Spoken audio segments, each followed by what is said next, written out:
Ladies and gentlemen, hello, how's everyone doing? Hope everyone's doing well. The community has come together for something that has been an issue for a very long time, which originated on console, which eventually came to PC, and here we are talking about the DDoSing attacks on ranked lobbies, especially the higher level ranked lobbies with all the streamers, with all the, pro players and stuff like that, aka against the people who have the biggest voices.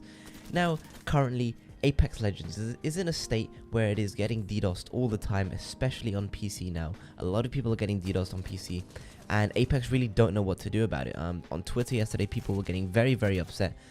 Sweet actually tweeted out a whole Save Apex Legends ranked thing that all the other content creators and stuff were following along with. So maybe this means for the first time we're actually going to be seeing a huge change in Apex, where they actually kind of listen to us, for the first time properly. Especially with such a huge issue. Now, if you're interested in what Sweet has to say, I'm going to pause the video here and you can take a read for yourself. It is a book, I'm not going to read it, but basically, to sum it up, he's saying that you shouldn't blame Hideouts because Hideouts is dealing with some personal stuff.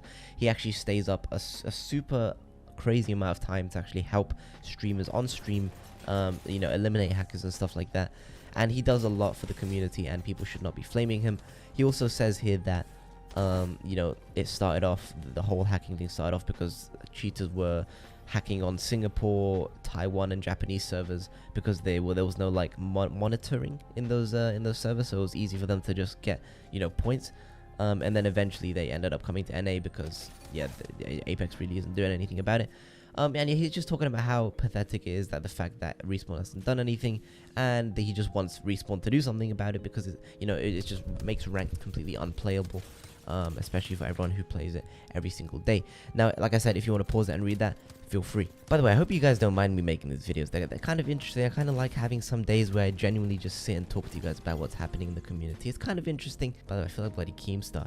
So this person over here said, I feel like Wattson getting a major buff was a really low blow because the only people that know how to use her don't main her for her abilities. She's one of the weakest legends, but seeing that major buff felt really shitty in a way. With this, and I mean this in the kindest way possible, if she didn't have a great design, voice actor, personality, a lot of Wattson mains would not even main her. Her abilities are super easy to counter and it just feels like she's being tossed aside most of the time. So that is what someone said about Wattson, because we were expecting Wattson heirloom and they didn't even give her a buff. They just kind of gave her like a play buff where she can now place 20 Nessies on the floor or something like that. Then Daniel for some reason says she outperforms Wraith and Lifeline in win rate and they have very similar hitboxes to her. What is true, I feel that her abilities aren't fun to use and their power isn't felt. We can measure the power in games, we cannot measure how it feels. So obviously we've got work scheduled on her but no ETA yet.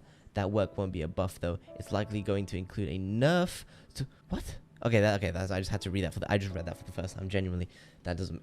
Okay, I'm confused. Anyway, and then Sweet then replies, you failed to account for player type when it comes to win rate. Wattson players aren't hot dropping off spawn, dying 30 times in a row like Wraith and Lifelines are. Wattson is without a doubt the worst legend currently in Apex in terms of use and ability and having fun. But then Daniel comes back and says, please do this job for a living for a few years before you tell other people how to do it. There's no reason to assume your theory is the explanation when there's a much simpler explanation. Wattson is strong but no fun to play. Now guys, what do you think about that? I genuinely think that Wattson is not a good legend in my opinion. Her fences are so easily destroyable, literally 2 P20 20 bullets and it's destroyed. It even takes a second for it to be like deployed, and it's really weak if it actually hits you. It doesn't really help.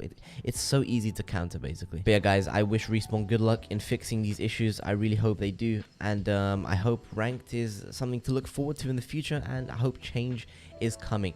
But ladies and gentlemen, I hope you enjoyed this video. I am live currently on Twitch right now, so make sure you click that first link in the description of this video and it will take you to my Twitch. Oh, actually, last thing I want to talk about because it is pretty funny. iLoot Games got exposed for actually being friends with Toofy and helping the hackers or egging them on, having them hit off streamers and stuff for his own pleasure and stuff like that, which was really weird. And you know what, I honestly, I wasn't surprised by this because he hangs around with some very strange individuals in the Apex community. You know who you are if you're watching this video, and yeah, I think he got influenced by these people and just started doing the wrong things, honestly. So yeah, feel sorry for iLoot. I think he's just hanging around with the wrong crowd. And yeah, I hope you guys enjoyed the video anyway. Take care everyone and have a good rest of your day.